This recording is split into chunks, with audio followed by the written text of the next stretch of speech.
Good morning, good evening, and good night, everybody. My name is Sarah.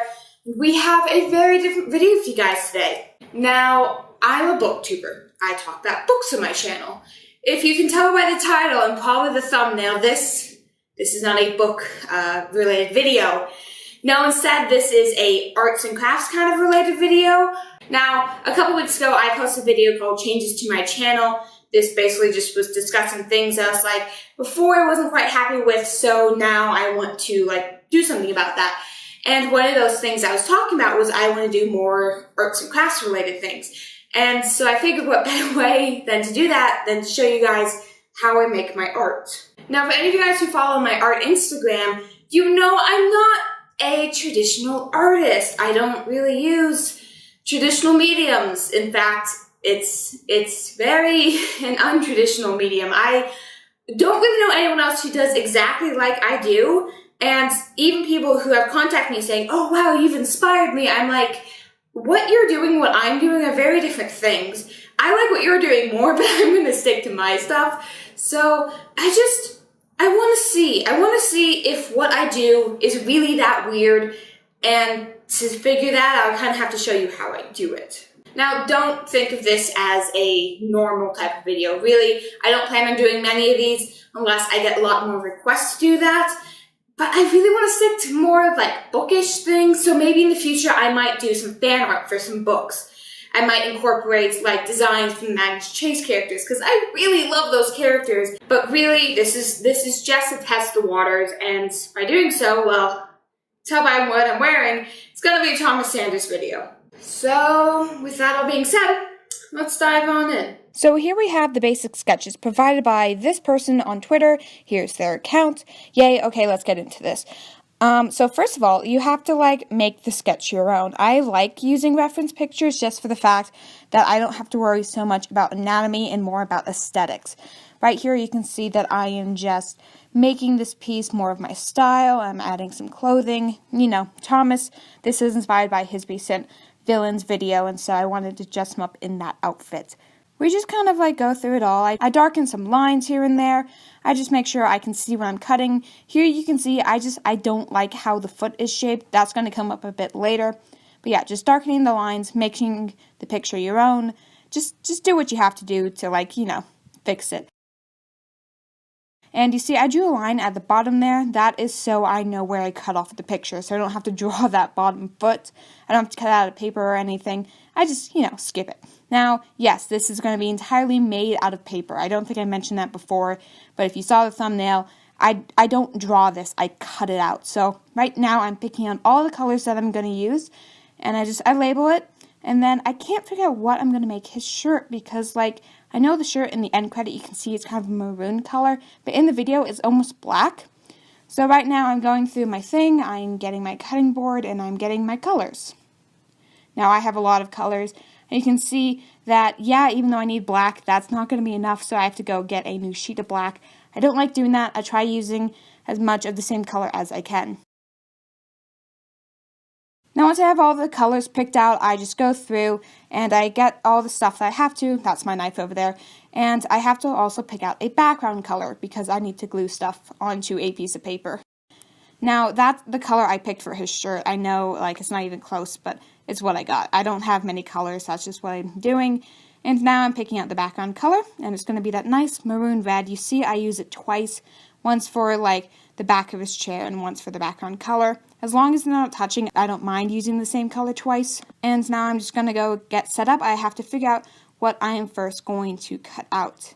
And so I have to think it through. These are my materials. I got a knife and a glue stick. It's an X-Acto knife. And now I'm just going to cut out the very bottom layer, which is the brown part of his chair. Now you have to be careful when using a knife. I feel like I need to mention that, even though it should be obvious. Just go around everything, and you see that every now and then I add a line where it wouldn't be needed. That's really for my own sake, so you can see the details, even though it's just a flat outline. You see some spaces I left open, I didn't cut all the way through. That's because another piece of paper would go over that. I don't want to cut through that piece of paper at that moment, so I just kind of add dots. I'm going to explain that a bit later. But yeah, once you fully have that done, You push everything out. Yeah, the paper might get stuck, but just cut again and you'll get through eventually. Now you're going to see I actually missed something that I need to cut out later. It's going to come back to haunt me. Don't worry, I'll talk about that then. But for now, we're just getting all the little things done. Yep, just keep cutting. Sometimes I use a bit stiffer paper, so it's a bit harder to like cut through on the first try, but don't worry, you'll get it. Make sure you cap your knife too. Don't cut yourself, okay? That's dangerous. Now, your background piece you want to stabilize. I just use a clipboard.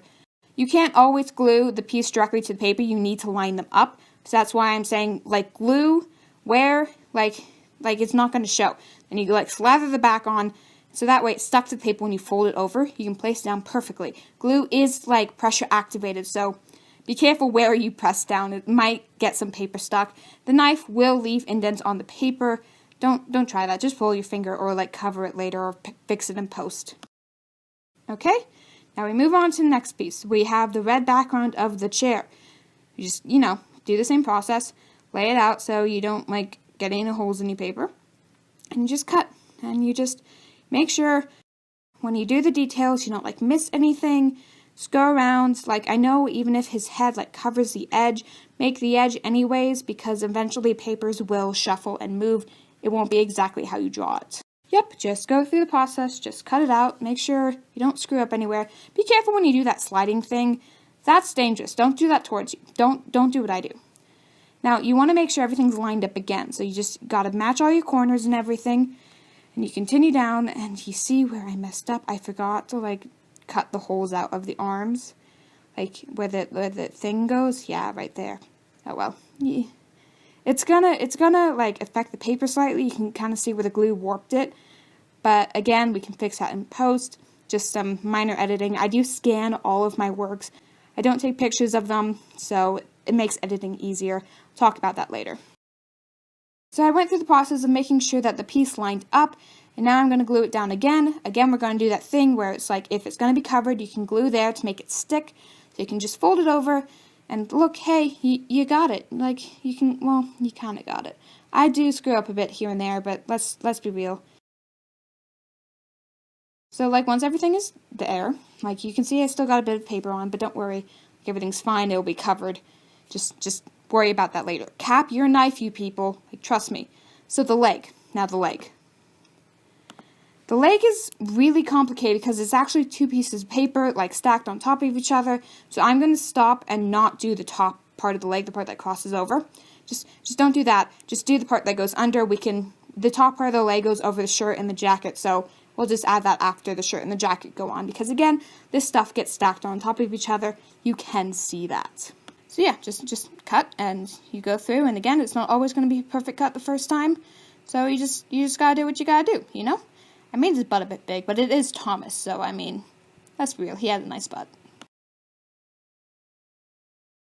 Okay, you see, I kind of screwed up a bit, and I got a bit of the corner piece down.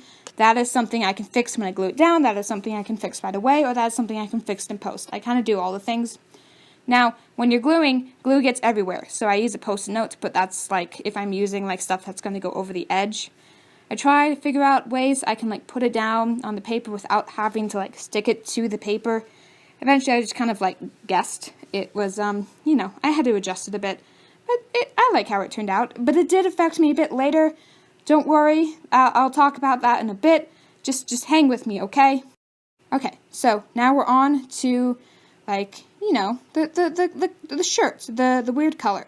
Now, you cut the part that's going to be visible, and everything else, I do these dash serrated things.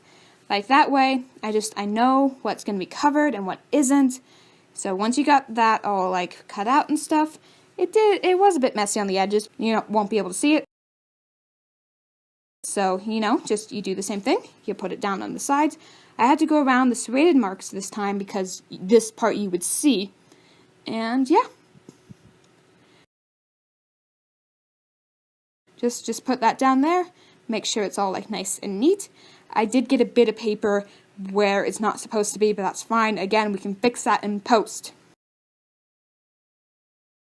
So now we're going to work on his face and his neck.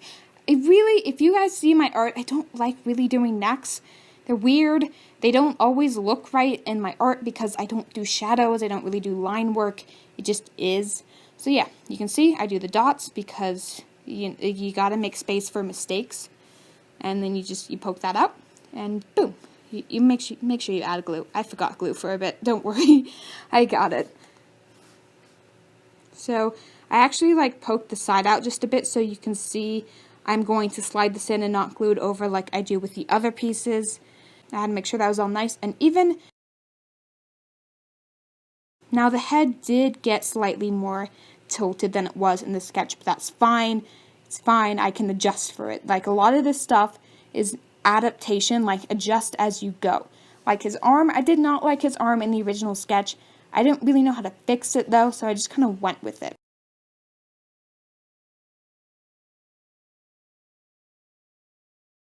Now, it's really weird because like the way I did the arm was I put the piece of the chair down first and then like I tucked the corner of his arm underneath of it. You're going to see that in a bit, don't worry, but yeah, it's a bit weird and I was lucky like I didn't glue the corner of the chair down too much because I was able to pull it up and just put it right back in. Now, part of the neck did stick out, like I said, it was tilted. That wasn't too hard of a fix, just a bit of a knife work. Be careful, like I said. I kind of know what I'm doing. You don't. Like, be careful. Now I'm doing the second part of the leg. I'm just kind of putting that out there. This is going to make the paper a lot easier to work with because we're getting rid of all that loose stuff, as you can see. Like, look, it's all that. Make sure you recycle, you guys. This is all just paper. It can be recycled, okay? Again, we cut it out, and now this leg kind of turned out a bit wonky. It's fine though. I didn't really use the outline to put it down too much. I kind of like picked it up and adjusted a bit. So yeah, glue it down. I tried to do it the way the sketch was. I didn't really like it. The glue didn't stick too much, so I kind of like picked it up and adjusted just enough so I liked how it looked. And the foot, the foot. Alright, so now we have the other side of the jacket that we need to do. This part was, this part actually depended on me getting it to lay out right because it connected the jacket, the shirt, the face, and the hands like that. That all needed to be relatively close so it looked like he was resting his head on his hands, like you do. So yeah, just make sure everything looks nice and then neat, and then once you got it all down, you see I had to make a little bit of the edges weren't that neat. So I got that all layered out, and I glued it down. I made sure everything was lined up. This is like, there's a couple things you can like adjust here and there, but a few things need to line up, okay? See, I left a little bit of the hands like unglued at the sleeve. That way I could slip like the hands I actually wanted to put down underneath of it. I mentioned that before with the corner of the chair. It's needed. Also, with the way that this jacket ended up fitting over him, like on the sketch, I could cut a bit of the corner and make it look more like Thomas's body shape. Now we're finally getting close to ending this. We just got his hand. We need to cut out. Hands really suck. Like, in normal art, yes, but like with this paper cutting thing, it's difficult. So you notice I almost never draw fingers. This one was a bit of an exception, but hey, just gotta do what you gotta do. Alright, so we make sure everything's lined up before we glue it down. We just gotta slide it under that, and there we go. Now, I always like to finish my pieces when giving the characters hair. It makes them complete, I guess. So, of course, you can see what this purple paper is for. I do a lot of Thomas Sanders pieces. His purple hair kind of is destroying, like, my purple supplies. I really like that color, okay? You can tell. It's like my favorite color. Hair is really difficult to cut out, too, because you have a lot of tiny little strands. I got most of them out this time. I kind of did it the way I did Virgil. You see a few of my sides, I do their hairs differently, more swooping and stuff. For this, I really let just the bangs hang. Now at last I line everything up, and I get some glue in the hair, and ta-da! It's like you do. And yeah, I'm really proud of how this turned out. It's not my most complicated piece. Oh, make sure you add a watermark, you guys, so no one steals your work. I know my stuff is unique. Never trust humans. That's my general rule. So how about we compare it to the edited version? Ta-da! I like how it turned out. Thank you guys all so much for watching. If you liked this video and want to see more of this type of content, maybe suggest some fan art I can do, maybe some book series I can look into, leave that down in the comment section down below. And while you're there, don't forget to hit like and subscribe. And as always, good night, good evening, and good morning, everybody.